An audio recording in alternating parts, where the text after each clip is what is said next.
Hello friends, welcome you back to the another video from the channel. हम discuss करने जा रहे हैं आज सिलिकॉन वैली बैंक का crisis, not Shamrao Vitthal Rao bank crisis. So बहुत सारे लोग इसको शामराव विट्ठल राव बैंक, जो महाराष्ट्र का एक कोऑपरेटिव बैंक है, उससे रिलेट कर रहे हैं। ये सिलिकॉन वैली बैंक जो यूएस का 16th लार्जेस्ट बैंक था, जो प्राइमरली स्टार्टअप्स को या नए टाइप के एंटिटीज को लोन देने का या उनसे डिपॉजिट लेने का काम कर रहा था, वो sudden of all last week के अंदर बैंक्रप्सी पे चला गया, इंसॉल्वेंसी पे चला गया। क्या हुआ, क्या गलत हुआ, वो हमें समझना है। और दो चार फाइनेंस के रिलेटेड कॉन्सेप्ट्स है जो सीए कोर्स या बाकी फाइनेंस कोर्सेस में कवर अप होते हैं, उनको डिस्कस करना है। पहले क्या हुआ, सिलिकॉन वैली बैंक, जैसे मैंने बोला कि ये प्राइमरली किसके लिए था, startups. Primarily it is not only for startups, but startups को ये लेंडिंग करता था। स्टार्टअप से जो डिपॉजिट्स ये लोग लेते थे और स्टार्टअप्स को लेंड करते थे। अब कोविड के अंदर इंटरेस्ट रेट्स बहुत नीचे चले गए थे। जब इंटरेस्ट रेट नीचे चला जाता है तो वैल्यूएशन जो होता है कंपनी का, वो ऊपर जाता है। Interest rates and valuation of a business have inverse relationship. Time value of money में आपने ये फाउंडेशन मैथ्स में या इंटर के फाइनेंशियल मैनेजमेंट में सीखा होगा या इन्वेस्टमेंट अकाउंट्स में सीखा होगा। तो कोविड के अंदर जब ये इंटरेस्ट रेट नीचे गए तो वैल्यूएशंस कंपनीज के बढ़ गए।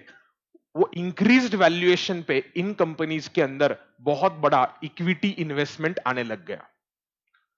तो उसकी वजह से क्या हो गया, स्टार्टअप्स की जो कंपनीज थी उनके पास बहुत ज्यादा कैश आ गया, प्लस क्रिप्टो का फैड आ गया। बहुत सारे क्रिप्टो के लिए नए नए स्टार्टअप्स बने, हेल्थ केयर के लिए कंपनीज बने, बहुत अलग अलग सेक्टर्स की कंपनीज लिस्टिंग हुआ। और यूएस का जो टेक हेवी इंडेक्स है नैस्डैक, वो भी बहुत सारा रैली हुआ था। तो बेसिकली थीम वन क्या है, स्टार्टअप्स के पास पैसा आ गया। अब पैसा आ गया, कहां से आ गया, शेयर्स इशू करके पैसा आ गया। वो पैसा इन्होंने डिपॉजिट करके रखा, किसके पास, सिलिकॉन वैली बैंक के पास। ये पैसा primarily kind of save current account में रहा, उसको वहां पर वो चेकिंग अकाउंट या कॉर्पोरेट अकाउंट बोलते हैं। अब सिलिकॉन वैली ने इन पैसों को अट्रैक्ट करने के लिए उनको कुछ इंटरेस्ट रेट्स भी प्रॉमिस किया। नॉर्मली करंट अकाउंट के ऊपर इंटरेस्ट नहीं रहेगा, but they gave a certain interest also, small amount of interest, but it is still a negligible cost to Silicon Valley Bank, but कुछ तो कॉस्ट है। तो कोविड से लेके अब तक सिलिकॉन वैली बैंक का जो डिपॉजिट का बेस था वो लगभग लगभग 3 टाइम्स बढ़ा। रफली अराउंड $40-50 बिलियन से लेके अराउंड 180-200 बिलियन का उनका डिपॉजिट्स का बेस बढ़ गया। लेकिन ये डिपॉजिट्स कौन से, करंट अकाउंट है, मतलब they are fancy language, they are demand deposits. ये कभी भी विड्रॉ हो सकते हैं। सो हम इसको अकाउंटिंग में शॉर्ट टर्म ही क्लासिफाई करते हैं। सो यहां से मुझे एक कॉन्सेप्ट इंट्रोड्यूस करना है थोड़ा आगे जाके, असेट लाइबिलिटी मिसमैच। ये प्रॉब्लम फ्रॉड का है क्या, बिल्कुल फ्रॉड का प्रॉब्लम नहीं है। प्रॉब्लम हुआ क्या, सिलिकॉन वैली बैंक के पास पैसा आया जो सेविंग्स करंट अकाउंट के अंदर है। अब इसके ऊपर इनको पैसा कमाना है बैंक को। बैंक पैसा कहां से कमाएगी, लोन देके, लेंडिंग करके। लेकिन ये बैंक ज्यादा रिटेलर्स के लिए है ही नहीं। ये स्टार्टअप्स को नॉर्मली लोन ज्यादा लगता नहीं है, लेते नहीं है, देता भी नहीं कोई। इनको जो थोड़ा बहुत लोन लगता है वो लगता है वेंचर कैपिटल डेट के फॉर्म में।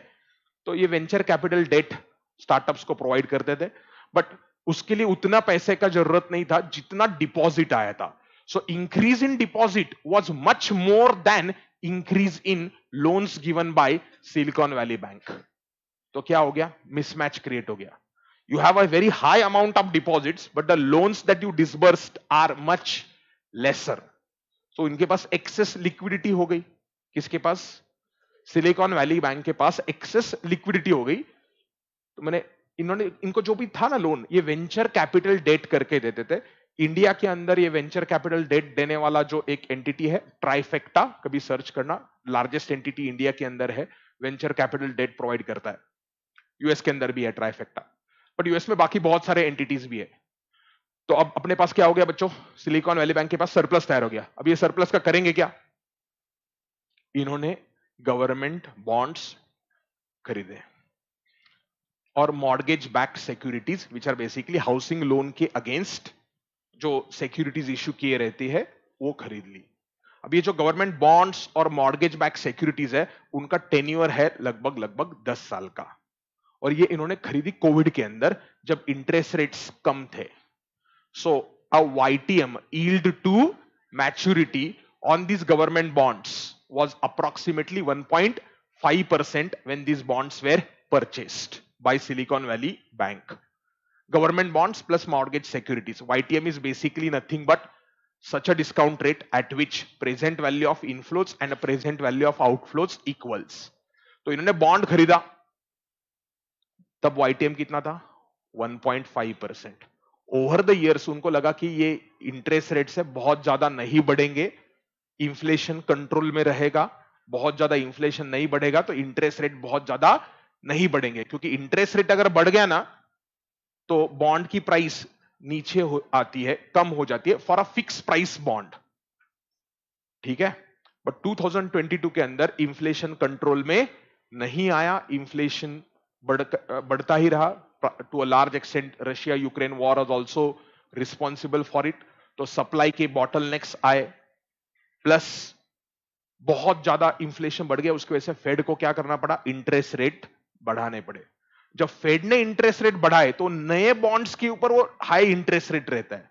पुराने जो बॉन्ड्स ऑलरेडी इशू किए गए थे, जो सिलिकॉन वैली बैंक ने खरीदे थे, उनके ऊपर इंटरेस्ट कम रेट पे ही मिल रहा था। सो बट इन्वेस्टर्स के एक्सपेक्टेशन बढ़ गए थे, इंटरेस्ट रेट बढ़ा दिए तो इंटरेस्ट एक्सपेक्टेशंस क्या हो गए? बढ़ गए। So when you find a present value of something at a higher rate, present value comes down. Increase in the expected rate, present value will come down. तो क्या होने लग गई? ये बॉन्ड की प्राइसेस डिक्लाइन होने लग गई, ये बॉन्ड की प्राइसेस डिक्लाइन होने लग गई। लेकिन ये बॉन्ड्स जो थे दो टाइप के रहते हैं, HTM category held to maturity and AFS category available for sale. तो जो HTM कैटेगरी के बॉन्ड्स थे उनमें तो टेंशन नहीं था, क्योंकि वो मैच्योरिटी तक होल्ड करने वाले थे लोग। लेकिन इनके पास बहुत सारे बॉन्ड्स ऐसे भी थे जो अवेलेबल फॉर सेल कैटेगरी के थे। टोटल बॉन्ड्स लगभग लगभग इनके पास जो बोला जा रहा है नंबर $70 बिलियन का है, 70, सो रफली around 70 into 82, 70 billion into 8,200, 56-57,000 crore rupees के बॉन्ड्स थे। कौन से कैटेगरी के? कुछ HTM और कुछ अवेलेबल फॉर सेल। तो इनको बहुत ज्यादा लॉसेस उसके ऊपर दिख रहे थे, जो उन्होंने बुक नहीं किए थे लॉस, क्योंकि बॉन्ड्स बेचे नहीं थे उन्होंने अब तक। But they were force to sell this bonds last week. They sold some $21 billion rupees का रुपीस क्या बोल रहा हूं, $21 bond at a loss of रफली $1.8 billion. So they suffered a loss on selling bonds. Why did they sell the bond? Because interest rates are going up only, plus they had certain depositors were withdrawing the money. क्योंकि क्या हो गया, अभी interest rate बढ़ गए तो startups को जो नया इक्विटी का पैसा आ रहा था वो नहीं आ रहा था। तो जो पुराने डिपॉजिट स्टार्टअप्स ने रखे थे वो लोग क्या कर रहे थे? विड्रॉवल कर रहे थे, पेरोल पे करना है, नया वेंडर को पेमेंट करने हैं। तो अब देखो सिलिकॉन वैली बैंक के बैलेंस शीट पे what they created was asset liability mismatch. On your screen balance sheet देखो, लायबिलिटीज है, लायबिलिटीज आर डिपॉजिट्स। ये डिपॉजिटर कभी भी विड्रॉ कर सकता है क्योंकि डिमांड डिपॉजिट्स है। लेकिन असेट साइड पे आपने large chunk of money you invested in bonds which are gonna mature over a period of 10 years। तो डिपॉजिटर्स जब पैसा विड्रॉ करने आ रहे थे तो आपके पास लिक्विड कैश नहीं था, तो ये हो गया asset liability mismatch. Balance sheet तो टैली हो रहा है, लेकिन असेट का जो टाइम ड्यूरेशन है और जो लायबिलिटीज का टाइम ड्यूरेशन है वो मैच नहीं होता। इसके लिए आपको सीए फाइनल में आगे जाके, या सीए फाइनल में आप अगर ऑलरेडी हो तो फ्रेडरिक मकाउलेट का एक ड्यूरेशन है, ड्यूरेशन करके एक कॉन्सेप्ट है, वो आप सीए फाइनल में सीखोगे। तो असेट लायबिलिटी मिसमैच क्रिएट हो गया। ये मिसमैच को सॉल्व करने के लिए उन्होंने क्या किया, कुछ बॉन्ड्स बेच दिए और लॉस हो गया। लॉस जब होता है बैंकिंग कंपनी को तो बैंक का इक्विटी कैपिटल कम होता है, किसी का भी इक्विटी कैपिटल कम हो जाएगा। वो इक्विटी को रिस्टोर करने के लिए, बिकॉज बैंक को मिनिमम इक्विटी रखना पड़ता है, उसको बोलते हैं कैपिटल एडिक्वेसी रेशो या CET, कॉमन इक्विटी टीयर 1 कैपिटल। तो बैंक का जो कैपिटल था वो कम हो गया क्योंकि लॉस बुक कर दिया। तो लास्ट वेनसडे को समवेयर अराउंड 8th और 10th of March whatever the date it was, bank ने बोला कि हमें इक्विटी कैपिटल रेज करना है टू मीट दीज लॉसेस। और तब जाके कुछ वेंचर कैपिटल फंड्स है, यूनियन स्क्वायर वेंचर्स है, उसके अंदर फाउंडर्स फंड है, ऐसे कुछ वेंचर कैपिटल फंड्स है जिन्होंने अलग अलग कंपनीज में पैसा इन्वेस्ट किया। उन्होंने उनके कंपनीज को बोला तुम्हारा जितना भी पैसा सिलिकॉन वैली बैंक के अंदर है विड्रॉ कर दो, क्योंकि इस बैंक के पास बहुत ज्यादा लॉसेस हो गए हैं बॉन्ड्स के ऊपर। $21 बिलियन के बॉन्ड्स इन्होंने ऑलरेडी सेल कर दिए 2 बिलियन के लॉस पे, और बॉन्ड्स है इनके पास जिस पे लॉसेस हमारे हिसाब से और ज्यादा है। तो अगर ये लॉसेस बहुत ज्यादा बढ़ गए तो क्या होगा, bank will not be in a position to pay to depositors. तो मैं let's say Union Square Venture का फंड रन कर, एक वेंचर कैपिटल फंड है, हमने 10 अलग अलग कंपनीज में पैसा लगाया। हमने बोला उनको कि पैसा आप क्या करो, विड्रॉ करो सिलिकॉन वैली बैंक से, ताकि आपका पैसा टाइम पे मिले। तो मैंने 10 लोगों को बोला विड्रॉ करो, वो 10 लोगों ने और 5 लोगों को बोला, वो 5 लोगों ने और लोगों को बोला। ऐसे ये ग्रेप वाइन क्या होते गया, बढ़ते गया, और हर एक को लग गया कि अभी ये बैंक क्या हो सकता है, डूब सकता है, विड्रॉ हो सकता है। ये हुआ वेनेसडे को इन्होंने कैपिटल रेजिंग का प्लान चालू किया, लास्ट वीक वेनेसडे, कि हमें $2 बिलियन कैपिटल रेज करना है। थर्सडे को एक दिन के अंदर लगभग लगभग $42 बिलियन के डिपॉजिट्स विड्रॉ हो गए। This bank had a total assets including government bonds plus loans, venture capital, debt वगैरह सब कुछ मिला के रफली $220 बिलियन, रफली size of HDFC bank in India. But it was not largest because there are many other bigger banks in US. तो $220 billion में से लगभग $40 बिलियन का असेट्स, आपको इतना लिक्विड कैश था ही नहीं उनके पास, तो ये विड्रॉ हो गया। So they were in a position not to honour the depositors. तो फ्राइडे को यूएस का जो गवर्नमेंट है, उनका एक रेगुलेटरी अथॉरिटी है, फेडरल डिपॉजिट इंश्योरेंस कॉर्पोरेशन, उन्होंने इस बैंक को कंट्रोल में ले लिया और डिपॉजिटर्स को नो लॉन्गर पेमेंट्स, हम ये वीक के अंदर रिजोल्यूशन प्लान लाएंगे। और उन्होंने विड्रॉवल के ऊपर क्या किया, रोक लगा दी। और आज मंडे है, आज से वापस डिपॉजिटर्स को पैसा देना उन्होंने चालू कर दिया। गवर्नमेंट ने फाइनेंस बेल आउट नहीं किया उसको, उन्होंने इस प्रॉब्लम को सॉल्व कैसे किया, गवर्नमेंट ने एक कॉन्सेप्ट इंट्रोड्यूस किया, bank term funding program, BTFP। It is basically a bank which is facing this liquidity crunch. अब यहां पर क्या हो गया, लिक्विडिटी क्रंच कैसे हो गया, ऐसा नहीं कि यहां पे उन्होंने कुछ लोन्स के ऊपर फ्रॉड किया है, कुछ किया है। आपके पास लायबिलिटी साइड है, वो उसमें है डिपॉजिट्स, डिपॉजिटर पैसा मांग रहा है, लेकिन आपके असेट साइड पे जो असेट्स है वो बॉन्ड्स के अंदर है या और कुछ असेट्स है, वो असेट्स मैच्योर नहीं हो रहे। So it's basically a classic case of bank run.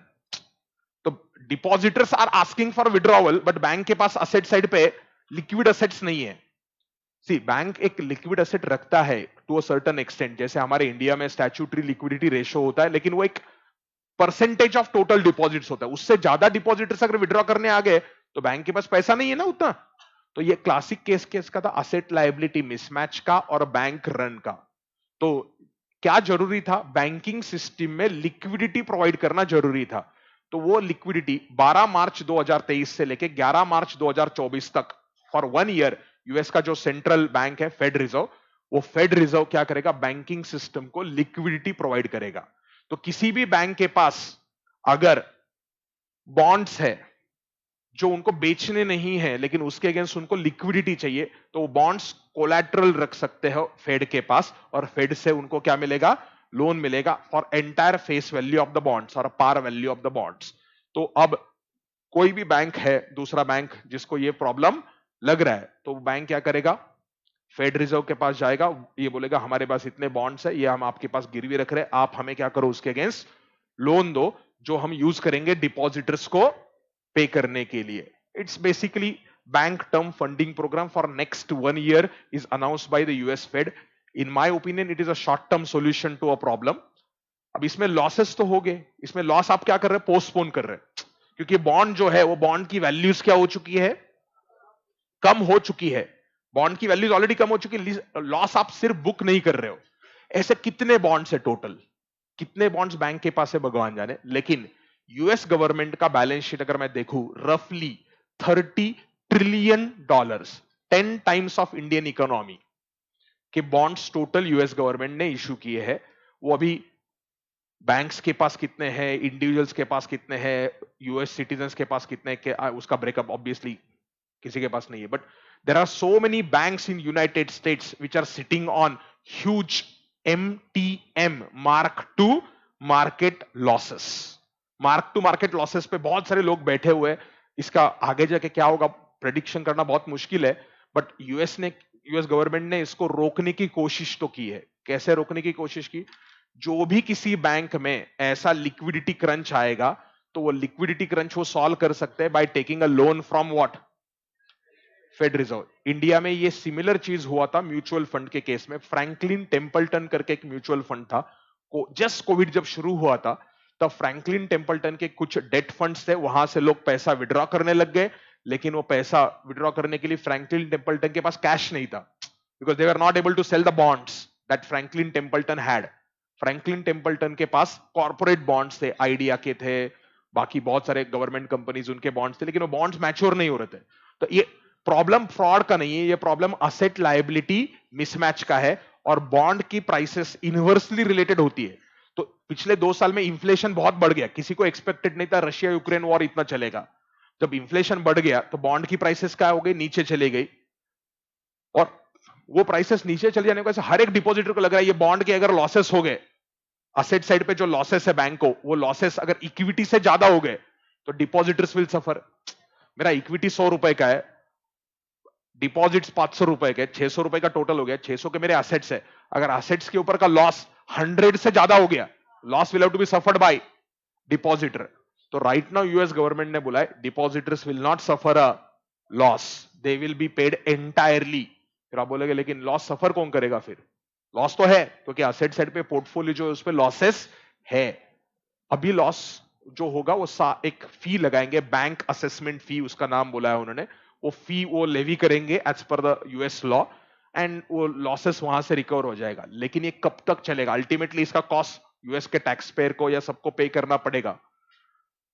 तो इससे आपको क्या समझा? 2-4 चीजें जो फाइनेंस की आपको कंसेप्ट समझी। एक है असेट लायबिलिटी मिसमैच। कोई भी बिजनेस में आपने असेट्स का ड्यूरेशन और लायबिलिटीज का ड्यूरेशन मैच रखना चाहिए। अगर आपकी लायबिलिटीज बहुत ज्यादा फ्लक्चुएटिंग है, डिमांड डिपॉजिट वाली लायबिलिटीज है, उनको मीट करने के लिए आपके पास वैसे असेट्स भी होने चाहिए। असेट लायबिलिटी मिसमैच का ये बैंकिंग बिजनेस का प्रॉब्लम है, इसको 100% सॉल्यूशन नहीं है। This is a inherent risk in a banking business कि time duration of your liabilities and time duration of assets should match. Number 2, bond price inversely related होता है, वो समझा आपको। नंबर 3, बहुत ज्यादा एमटीएम लॉसेस है, huge mark to market losses है बैंक्स के पास, जो उन्होंने अभी तक रिकॉर्ड नहीं किए उनके बुक्स ऑफ अकाउंट्स में, अकाउंट फॉर नहीं किए। वो जब अकाउंट फॉर करेंगे तब क्या होगा भगवान जाने। और बैंक टर्म फंडिंग प्रोग्राम, वो शॉर्ट टर्म लिक्विडिटी मैच करने के लिए यूएस के फेड ने वो प्रोग्राम लॉन्च किया है। अब इन सबका इंपैक्ट मनी क्रिएशन पे क्या होगा? जो बच्चे इंटरमीडिएट फाइनेंशियल मैनेजमेंट सीख चुके हैं, एफएम या इकोनॉमिक्स ऑफ फाइनेंस, आप आगे जाके मनी क्रिएशन सीखोगे। कमर्शियल बैंक्स जो होते हैं वो मनी क्रिएट करते हैं सिस्टम के अंदर। एक होता है जो सेंट्रल बैंक ने पैसा क्रिएट करता है उसको बोलते हैं फिएट मनी, और जो कमर्शियल बैंकिंग सिस्टम करता है उसको क्या बोलते हैं? Commercial, it is called as a bank money और credit money. Fiat money and a credit money.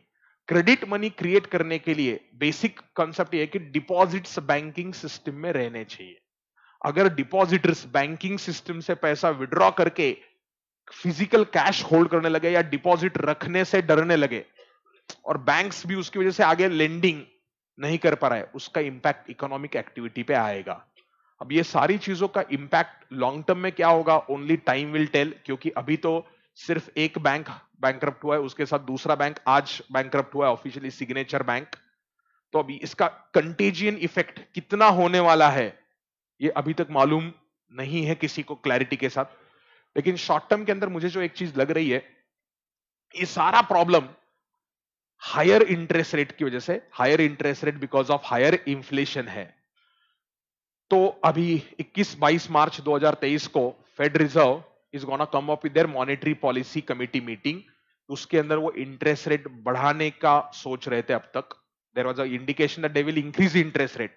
शायद वो इंटरेस्ट रेट ना बढ़ाए। ऐसा अभी थोड़ा सा डिस्कशन चालू हुआ है कि can Fed stop raising interest rates, because if they stop raising interest rates and interest rates come down, what will happen, bond prices जो है वापस क्या होना चालू होगा, बढ़ना चालू हो जाएगा, और डिपॉजिटर्स का या इन्वेस्टर्स का फेथ जो बैंकिंग सिस्टम के ऊपर है वापस आ सकता है। अब ये ऐसा होगा या नहीं होगा ये मैं प्रेडिक्ट करना नहीं बोल सकता। अब ये आप आइडेंटिफाई कैसे करोगे? ये आइडेंटिफाई करने के लिए एक इंडेक्स है, डॉलर इंडेक्स, DXY करके सिंबल है, investing.com पे भी आपको मिलेगा। डॉलर की स्ट्रेंथ अगर in comparison to other currencies बढ़ रही है, it means interest rates are likely to be hiked.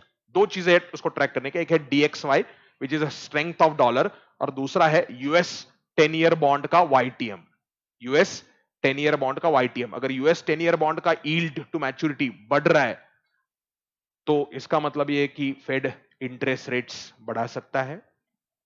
Dollar का अगर स्ट्रेंथ ज्यादा आ रहा है तो मतलब DXY is getting stronger and stronger. तो अगर मैं अभी आपका DXY का लेवल बोलूं, इन्वेस्टिंग, ये सारा लेक्चर अनप्रिपेयर्ड है बच्चों, अनप्लान्ड लेक्चर ऐसे ही सडन ऑफ ऑल ले रहा हूं, तो डेटा मेरे पास परफेक्ट नहीं है, ना कोई पावर पॉइंट है। मैंने आपको बोला था मैं मेजॉरिटी लेक्चर्स जो लूंगा वो रॉ अनफिल्टर्ड रहेंगे। सो यूएस डॉलर इंडेक्स अभी चल रहा है 103.91 के लेवल पे। अगर ये डॉलर इंडेक्स गिरने लग गया और YTM भी गिरने लग गया, it is an indication that market is expecting Fed Reserve not to increase the interest rate, reduce करना बहुत ज्यादा एक्सपेक्टेशन हो जाएगा। तो अगर अगले कुछ महीने के अंदर यूएस का इन्फ्लेशन कंट्रोल में आता है और इंटरेस्ट रेट्स सच में डिक्लाइन होना चालू होता है, ये प्रॉब्लम थोड़ा जल्दी सॉल्व हो सकता है, लेकिन उसके पहले कंटेजियन इफेक्ट जो है वो रोकना जरूरी है। इसका कंटेजियन अभी दूसरे बैंक पे गया है, because if the bank run starts on literally majority of the banks, आप इसको सॉल्व ही नहीं कर पाओगे प्रॉब्लम को। Then it is like question on credibility of Fed और क्रेडिबिलिटी ऑफ गवर्नमेंट इंस्टीट्यूशंस। वो क्वेश्चन अगर क्रेडिबिलिटी पे आ जाएगा कि गवर्नमेंट इंस्टीट्यूशन इसको हैंडल करने के लिए कैपेबल ही नहीं है, तो मैं चलो मेरा पैसा विड्रॉ करके कैश में रखता हूं, ये अगर माइंडसेट लोगों का हो गया, that is very very dangerous. लोग अगर डिपॉजिट रखने से ही डरने लग गए, क्रेडिट मनी का जो क्रिएशन होता है, क्रेडिट मल्टीप्लायर जो होता है इकोनॉमी के अंदर, वो क्या हो जाएगा, पूरा रुक जाएगा। ये सारे कॉन्सेप्ट्स आप फाउंडेशन में हो गए या इंटर में हो गए या फाइनल, कहीं ना कहीं आप सीए कोर्स के अंदर अलग अलग टाइम पे लर्न करोगे। मैंने सारे कॉन्सेप्ट डिटेल में एक्सप्लेन नहीं किए, बट एक ब्रॉड ओवरव्यू दे दिया। I hope you understood it. आपके और कोई क्वेश्चंस हो सकते हैं, कमेंट्स में नीचे लिखना, मैं कुछ क्वेश्चन शायद आंसर कर पाऊंगा। राइट, लाइक करना, शेयर करना, सब्सक्राइब करना और लोगों को फॉरवर्ड भी करना, और वो बेल भी दबाने का। Bye bye.